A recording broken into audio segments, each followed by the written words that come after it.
কোনো লড়াই পরাজিত হয় না।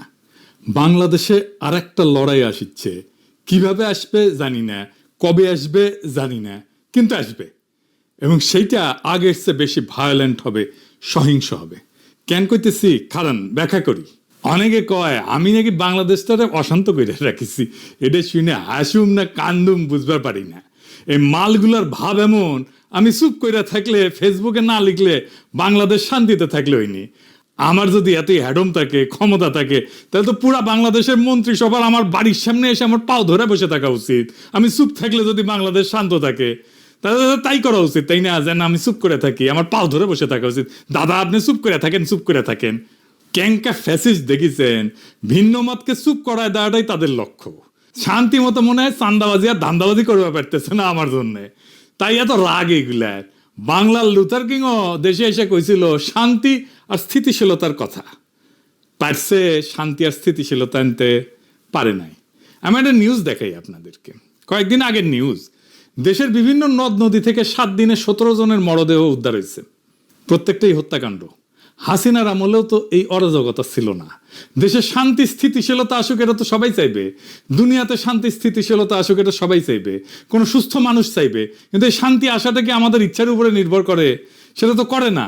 দেশে যে সহসাই শান্তি স্থিতিশীলতা আসবে না, এটা তো আমি অনেক আগে থেকেই বলে আসতেছি। এই বিষয়টা বুঝলো না ছাত্ররা, বুঝলো না প্রফেসর ইউনূস, বুঝলো না বিএনপি, বুঝলো না বাঙ্গু সুশীলেরা আর কিছু জাউরারা। বাংলাদেশে আসলে আসল দ্বন্দ্বটা কি, এটা না বুঝলে আপনি বুঝবেন না বাংলাদেশ কেন শান্ত হবে না। বাংলাদেশের রাজনীতিতে আসল দ্বন্দ্ব বা ঝগড়াটা কিন্তু আওয়ামী লীগ বনাম বিএনপি না, জামাত বনাম বিএনপি না, আওয়ামী লীগ বনাম এনসিপি না, ধর্ম বনাম সেকুলারিজম না, কোনোটাই না।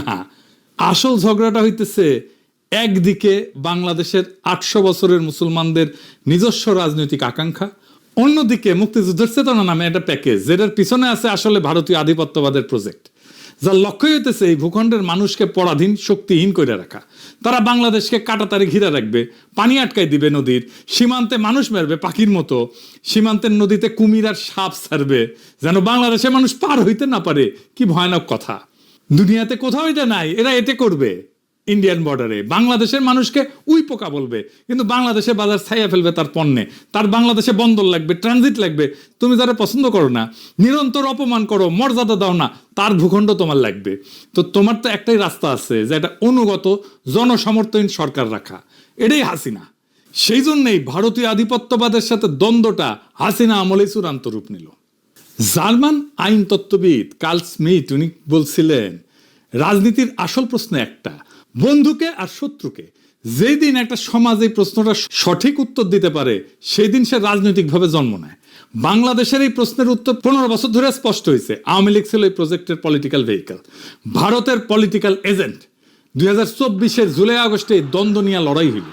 হাসিনা পলাইলো ঠিকই, কিন্তু দ্বন্দ্ব মিটে নাই, কারণ ছাতাটা তো সরে নাই। বিএনপি এসে সেই একই ছাতা মাথায় ধরিছে, মানে যেই কারণে 1400 মানুষ জীবন দিছে, সেটার মীমাংসা এখনো বাকি। এই দ্বন্দ্ব মিটতে হবে, মিটবেও, কিন্তু কিভাবে? এই আলাপে ঢুকতে হইলে আগে একটা অন্য জিনিস বুঝতে হবে। বাংলাদেশের তরুণদের একটা বিশেষ ক্ষমতা আছে। ক্ষমতা আছে। বাংলাদেশের প্রত্যেকটা প্রজন্ম রাষ্ট্রের বিরুদ্ধে দাঁড়ানোর ট্রেনিং পেয়েছে। সে রাষ্ট্রকে, তার কোয়ার্সিভ মেশিনারিকে, তার দমন পীড়নের যন্ত্রকে, এটাকে কনফ্রন্ট করছে, মোকাবেলা করছে। প্রত্যেকবার আগের চাইতে বেশি ভায়োলেন্ট হয়েছে, সেটা সব জেনারেশন করছে। সিকোয়েন্সটা দেখেন। প্রথম ট্রেনিং 1972 ভাষা আন্দোলন, 144 যারা ভেঙ্গে রাষ্ট্রের গুলির সামনে দাঁড়াইলো ছাত্ররা, সালাম, রফিক, জব্বার, বরকত গুলি খাইলো, কিন্তু পিছায় নাই। এই অভিজ্ঞতা গেছে পরের প্রজন্মে। এই মেমোরি কোনো বই থেকে ট্রান্সমিট করে নাই, শরীর দেওয়া হয়। লড়াই করা মানুষটা পরের জনকে দেখায় কিভাবে লড়তে হবে।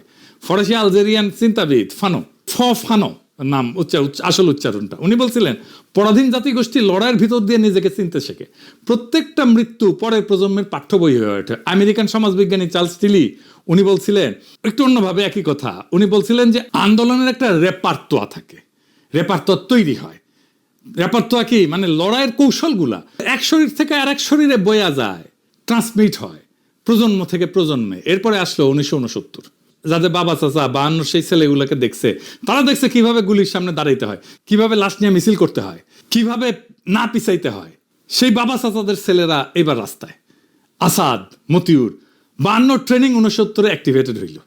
এইবার শুধু পুলিশ না, আস্ত আর্মি নামছে, প্যারামিলিটারি নামছে, আগের চাইতে ভায়োলেন্ট।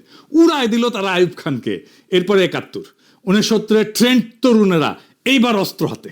যারা ৬৯-এ পুলিশকে কনফ্রন্ট করছে, প্যারামিলিটারিকে কনফ্রন্ট করছে, তারাই ৭১-এ পাকিস্তানি আর্মিকে কনফ্রন্ট করতেছে।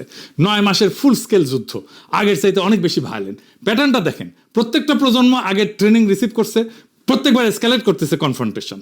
৭১-এ রণাঙ্গনে সক্রিয়ভাবে লড়ছে প্রায় ১,০৫০, অনেকে বলে ৩০,০০০। যাই হোক, এই সংখ্যক তরুণ, তাদের আকাঙ্ক্ষা কি ছিল? একটা নতুন সমাজ, মুক্ত সমাজ। কি পাইল? বাকশাল। জার্মান চিন্তাবিদ হ্যানা আরেন্ট উনি বলছিলেন যে প্রত্যেকটা বিপ্লবে একটা মুহূর্ত থাকে যখন মানুষ সত্যিকারের স্বাধীনতার স্বাদ পায়, কিন্তু সেই স্বাদটা প্রায় হারায় যায়। আর সেই হারানো জিনিসটা পরের প্রজন্ম খুঁজতে থাকে। আরেন্ট এই হারানো জিনিসটাকে বলতেছিলেন বিপ্লবের লস্ট ট্রেজার, মানে হারানো ধন। ৭১ সেই প্রজন্মের তরুণের কাছে সেরকম একটা হারানো ধন। সে যখনই আইডেন্টিফাই করছে যে কে তার হারানো ধন কাইরে নিছে, তারাই খাইয়া দিছে সেই তরুণ। ওদের আকাঙ্ক্ষা মেটে নাই, কিন্তু তাদের হাতে তো ট্রেনিংটা ছিল, তারা চুপ থাকে নাই। জাসদ কেন হইল? ১৫ই আগস্ট ৭৫ কেন হইল?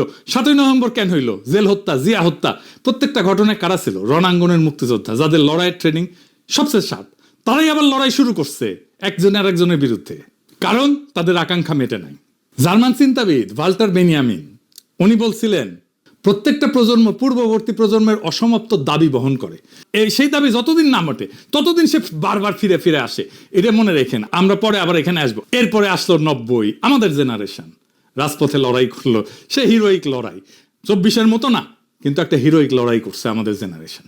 নূর হোসেনের জীবন দেওয়া, কি কাব্যিক জীবন দেওয়া, বুকে পিঠে লিখলো গণতন্ত্র মুক্তি পাক, স্বৈরাচার নিপাত যাক। এরপরে আমাদের ট্রেনিং হলো ২০১৩-তে।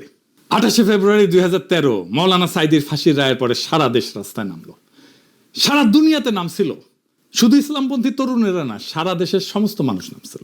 বাঁশখালী, চাঁপাইনবাবগঞ্জ, বগুড়া, লক্ষ্মীপুর, তারপর ৫ই মে শাপলা চত্বর, হেফাজত। একটা নতুন প্রজন্মের প্রথম বড় ট্রেনিং। সংগঠিত ইসলামিক যুবশক্তি প্রথমবার রাষ্ট্রীয় ভায়োলেন্স ফেস করলো। ২০১৮ সালে নিরাপদ সড়কের আন্দোলন, স্কুল কলেজের কিশোরেরা রাস্তায়, ছাত্রলীগের হেলমেট বাহিনী, এই বাচ্চারা শিখলো একটা নতুন জিনিস, সোশ্যাল মিডিয়াকে কিভাবে ব্যবহার করতে হয়। তারা শিখলো ছাত্রলীগ কিরকম জাউরা হইতে পারে, কেমন বর্বর হইতে পারে। এই ২০১৮ স্কুলের ছাত্ররাই ২০২৪-এ এসে ইউনিভার্সিটির ছাত্র। চূড়ান্ত ক্লাস পাইল তারা। ওই ট্রেনিং থেকে ফিরে আসা ছাত্ররাই চূড়ান্ত ট্রেনিং পেল ২০২৪-এ। আর্মি, পুলিশ, র্যাব, বিজেপি সব একসাথে নামছে। হেলিকপ্টার থেকে গুলি, ১৪০০ লাশ তবু পিছায় নাই। এই ২০২৪ পৃথিবীতে অনন্য। কেন? দুনিয়ার আর কোথাও বাংলাদেশের ২৪-এর মতো ঘটনা ঘটে নাই। তিউনিসিয়ায় ২০১১-তে কি হয়েছিল? আর্মি প্রেসিডেন্টের গুলি চালানোর হুকুম মানে নাই, উপরের লেভেলে। মিশরে আর্মি কাউন্সিল বসে সিদ্ধান্ত নিল মোবারক যাবে, উপর থেকে। ইন্দোনেশিয়ায় আর্মি চিফ সুহার্তোকে যায় বলল যে চলে যান, উপর থেকে আসলো। ফিলিপিন্সে ৮৬-তে, সার্বিয়াতে ২০০০, শ্রীলঙ্কা ২০২২, সব জায়গায় একই গল্প। মিলিটারির উপর লেভেল ক্যালকুলেশন করছে, অঙ্ক করছে, তারপরে বলছে চলে যান। বাংলাদেশে কি হয়েছে? উল্টা। জেনারেলরা ছিল হাসিনার অনুগত, গুলি চালাইতে চাইছিল। ওয়াকার তো হাসিনার আত্মীয়, কিন্তু সৈনিকেরা, জুনিয়র অফিসাররা যারা ফিল্ডে ছিল, তারা গুলি চালাইতে রাজি না। কেন? কারণ ওই রাস্তায় তাদের ভাই, তাদের কাজিন, তাদের প্রতিবেশীর ছেলে। সৈনিকের মা ফোন দিছে, বলছে বাবা গুলি করিস না। রুশ বিপ্লবী ট্রটস্কি ১৯১৭ সালে ফেব্রুয়ারি বিপ্লব নিয়ে লিখছিলেন, সৈনিক হঠাৎ করে সৈনিক হওয়া বন্ধ করে দিল। মানে ইউনিফর্ম পরা মানুষটার পেছনের সিভিল মানুষটা ইউনিফর্মকে ছাড়াই গেল। বাংলাদেশে ২০২৪-এর জুলাই আগস্টে এটাই হয়েছিল। ইউনিফর্ম ফুইরা আসল বাংলার পলিমাটির সন্তান বাইরে হয়ে আসলো। পুলিশ শেষ পর্যন্ত হাসিনার অনুগত, ইন্টেলিজেন্স অনুগত, কিন্তু আর্মির জুনিয়র অফিসার, ফিল্ডের সৈনিক এরা না। শেষ দিনে আর্মির সৈনিকেরা তো পুলিশের বিরুদ্ধেও দাঁড়াইছে, গুলি করছে পুলিশের বিরুদ্ধে। জেনারেলরা যখন বুঝলো সৈনিকেরা আর গুলি চালাবে না, জেনারেলরা বাধ্য হইলো, হাসিনাকে যে বললো আপা পালান, হেলিকপ্টার রেডি।